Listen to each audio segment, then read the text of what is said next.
قرآن مجید فرقان حمید نے نا جو نبی اور امتی کا تعلق بیان کیا ہے وہ یہ ہے کہ النبی اولیٰ بالمؤمنین من انفسہم، فرمایا یہ نبی تو مومنوں کی جانوں سے بھی زیادہ ان کے مالک ہیں، اور یہ تو ان کی جانوں سے بھی زیادہ ان کے قریب ہے۔ یہ رشتہ ہے نبی پاک، یہ جو حضور سے ہم پیار کرتے ہیں نا، اور یہ جو نبی پاک سے ہمیں محبت کرنی چاہیے، یہ صرف شرعی ضرورت نہیں، شرعی ضرورت تو ہے ہی نا، کہ حضور نے فرمایا تم اتنی دیر تک مومن نہیں بنو گے جتنی دیر تک ہر چیز سے بڑھ کر مجھ سے پیار نہ کرو۔ یہ شرعی ضرورت تو ہے ہی، لیکن نبی پاک سے محبت کرنا یہ ہماری عقلی ضرورت بھی ہے، یہ ہمارے شعور کی ضرورت بھی ہے۔ اگر آپ فہم کی دنیا میں جائیں گے، عقل و دانش کی دنیا میں جائیں گے، تو پھر بھی آپ کی عقل کہے گی کہ محبت مدینے والے رسول سے ہی کرنی چاہیے۔ اور یارو ماں باپ سے پیار کرتے ہیں، انہوں نے احسان بڑے کیے، اولاد سے پیار کرتے ہیں، پیاری بڑی لگتی ہے، بہن بھائیوں سے پیار کرتے ہیں، رشتہ قریبی ہے۔ یہ ساری محبتیں ہم کرتے ہیں کیوں؟ کہ ان میں اخلاص ہے، ان میں خلوص ہے، یہ غیر نہیں، یہ ہمارے اپنے ہیں۔ لیکن یاد رکھنا ان سب سے بڑھ کر مدینے والے رسول ہمارے اپنے۔ کیوں؟ اس لیے کہ بہن بھائی کبھی کبھی اخلاص چھوڑ بھی جاتے ہیں، کبھی کبھی مفاد پرست ہو جاتے ہیں، کبھی کبھی ایسا ہوتا ہے کہ ماں باپ بھی ایسا رویہ اختیار کرتے ہیں کہ جس سے لگتا ہے کہ انہیں بھی تھوڑی جیب سے دلچسپی ہو گئی، اللہ ماشاءاللہ سارے نہیں۔ اور بیوی بچوں کے بارے میں تو قرآن فرما چکا ہے، قرآن نے کہہ دیا بیوی بچوں کے بارے میں کہ یہ تو بعض اوقات تمہارے دشمن ہو جاتے ہیں، یہ تو کئی دفعہ تم سے وہ کام کراتے ہیں جو تمہیں رب رسول سے دور لے جائیں، قرآن مجید نے فرما دی۔ او میرے بھائی، جتنے اپنے کہلانے والے ہیں یہ کبھی نہ کبھی کچھ ایسا کر دیتے ہیں کہ جو اپنوں والا نہیں ہوتا۔ ایک ذات ہے مدینے والے محبوب کی، ایک ذات ہے تیرے اور میرے رسول کی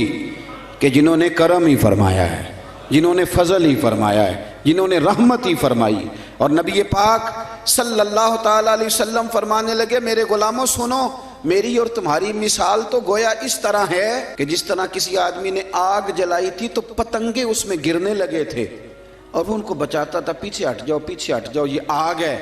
فرمایا تم بھی جہنم کی آگ کی طرف گرتے ہو اور میں تمہیں سینہ بند سے پکڑ کے کھینچتا ہوں، اور ادھر نہ جانا جل جاؤ گے، ادھر نہ جانا تکلیف میں آ جاؤ گے، میں تمہیں کھینچتا ہوں۔ تو ہر رشتہ کسی نہ کسی موقع پر بغاوت کر سکتا ہے، دور ہو سکتا ہے، وہ مدینے والے محبوب کی ذات ہے۔ زندگی سنوارنے کا سلیقہ بھی دیا، سارے قبر میں چھوڑ کے آ گئے، اور جب آنکھ کھلی تو جلوہ والدہا نگاہوں کے سامنے موجود تھا۔ یہ صرف ذات مصطفیٰ ہے، صرف ذات مصطفیٰ ہے، فقط یہ حضور کی ذات والا صفات ہے کہ میرے بھائی میزان عمل پہ گئے تو مدینے والے وہاں بھی موجود، پل صراط پہ گئے تو حضور وہاں بھی موجود، اگر حوض کوثر پہ گئے پیاسے ہو کے تو حضور وہاں بھی موجود۔ گویا جہاں جہاں ضرورت پڑی، جہاں جہاں مجبوری ہوئی، کئی اپنے کہلانے والے مجبوریوں میں ہٹ گئے، لیکن دنیا کی پریشانی سے لے کر قبر کی پریشانی تک، اور قبر کی آزمائش سے لے کر جہنم کی پریشانی تک، جو ہستی ہمارے ساتھ ساتھ رہے گی وہ ہمارے آقا و مولا مدینے والے محبوب صلی اللہ علیہ وسلم کی ہے۔ اس لیے عقل کا بھی تقاضا ہے کہ جنہوں نے کہیں ساتھ نہیں چھوڑنا ان سے پیار کیا جائے، ہر جگہ جنہوں نے ساتھ رہنا ہے، جنہوں نے محبت کو نبھانا ہے، ان کا کبھی بھی دامن کرم نہ چھوڑا جائے۔ کچھ چیزیں ایسی ہوتی ہیں کہ جو آپ کی طبیعت کہتی ہے کہ یار اس بندے نے بہت عمدہ کہا۔ مظفر وارسی نے کچھ باتیں کی تھی بڑی خوبصورت، وہ کہتے ہیں کہ سیاہیاں مجھ میں داغ مجھ میں، اور جلیں اسی کے چراغ مجھ میں، اثاثہ قلب و جاں وہی ہے، میرا تو سب کچھ میرا نبی ہے۔ اب کبھی آپ الفاظ کے بام و در پہ نہ جائیں، آپ چاشنی دیکھیں حروف کی کس طرح کی ہے۔ پھر وہ کہنے لگے کہ میرے گناہوں پہ اس کا پردہ، وہ میرا امروز میرا فردہ، شعور بھی اسی کا وضع کردہ، وہ میرا ایمان میرا تیقن، وہ میرا پیمانہ تمدن۔ کیا انداز ہے بات کرنے کا۔ کہنے لگے وہ میرا معیار زندگی ہے، کیونکہ میرا تو سب کچھ میرا نبی ہے۔ کہنے لگے وہ میری منزل بھی ہم سفر بھی، وہ سامنے بھی پس نظر بھی، وہی مجھے دور سے پکارے، اور اسی کی پرچھائیاں روح پر بھی، وہ رنگ میرا، وہ میری خوشبو، میں اس کی مٹھی کا ایک جگنو، اور یارو وہ میرے اندر کی روشنی ہے۔ میرا تو سب کچھ میرا نبی ہے، وہ تو میرے اندر کی روشنی ہے، میرا تو سب کچھ میرا نبی ہے۔ اور پھر کہنے لگے اسی کے قدموں میں راہ میری، اسی کی پیاسی ہے چاہ میری، اسی کی مجرم میری خطائیں اور اسی کی رحمت گواہ میری، اسی کی مجرم میری خطائیں اور اسی کی رحمت گواہ میری۔ کہنے لگے اسی کا غم مجھ کو ساتھ رکھے،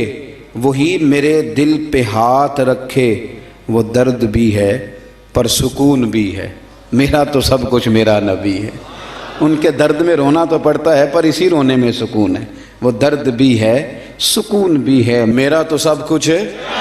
میرا نبی ہے۔ اور پھر کہنے لگے ازل کے چہرے پہ نور اس کا، ظہور عالم ظہور اس کا، اسی کی آواز گفتہ حق، خود اسی کی تنہائی طور اس کا، بہت سے عالی مقام آئے، بہت سے عالی مقام آئے، بہت سے عالی مقام آئے، پر خدا کے بعد اس کا نام آئے۔ بہت سے عالی مقام آئے پر خدا کے بعد اس کا نام آئے، وہ اولی ہے وہ آخری ہے، میرا تو سب کچھ میرا نبی ہے۔ اور پھر کہنے لگے نہ مجھ سے بار عمل اٹھے گا، نہ عضو ہی کوئی ساتھ دے گا، اگر کہے گا تو روز محشر خدا سے میرا نبی کہے گا، سیاہیاں داغ صاف کر دے، اسے میرے مولا معاف کر دے۔ انداز دیکھیے، کہنے لگے نہ مجھ سے بار عمل اٹھے گا، اسی کوئی نے جو کہ ہاں صحیح، نہ مجھ سے بار عمل اٹھے گا، نہ عضو ہی کوئی ساتھ دے گا، اگر کہے گا تو روز محشر خدا سے میرا نبی کہے گا، سیاہیاں داغ صاف کر دے، اسے میرے مولا معاف کر دے۔ کیونکہ یہ میرا عاشق ہے وارثی ہے، تھوڑا سا مظفر وارثی سے معذرت کے ساتھ، یہ میرا عاشق ہے قادری ہے، میرا تو سب